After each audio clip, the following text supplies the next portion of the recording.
Right breaking news చూస్తున్నాం. కాకినాడ జిల్లా CH అగ్రహారానికి చెందిన 2 ఏళ్ల చిన్నారి జ్ఞానేశ్వరి అదృశ్యమై 7 రోజులు కావడంతో పోలీసులు దర్యాప్తును తీవ్రతరం చేశారు.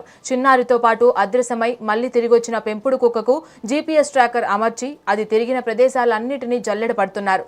రహదారిపై వెళ్తున్న కార్లను చూసి కుక్క అరుస్తూ వెంబడించడంతో చిన్నారి అపహరణకు గురై ఉండవచ్చునని పోలీసులు అనుమానిస్తున్నారు. ఈ క్రమంలోనే జ్ఞానేశ్వరి అదృశ్యానికి ముందు తోటలో ఎవరైనా అనుమానాస్పదంగా సంచరించారు లేదా రెక్కీ నిర్వహించారా అనే కోణంలో అధికారులు ముమ్మరంగా విచారిస్తున్నారు.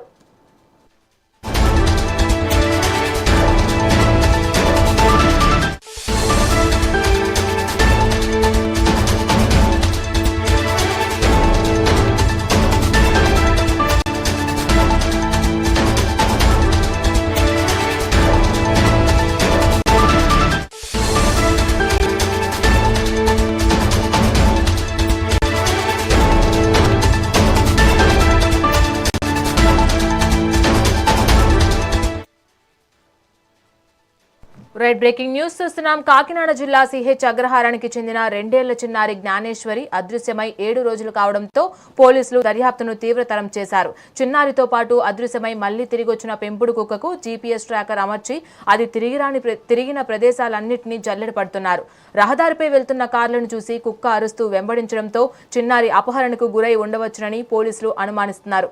ఈ క్రమంలోనే జ్ఞానేశ్వరి అదృశ్యానికి ముందు తోటలో ఎవరైనా అనుమానాస్పదంగా సంచరించారా లేదా రెక్కీ నిర్వహించారా అనే కోణంలో అధికారులు ముమ్మరంగా విచారిస్తున్నారు.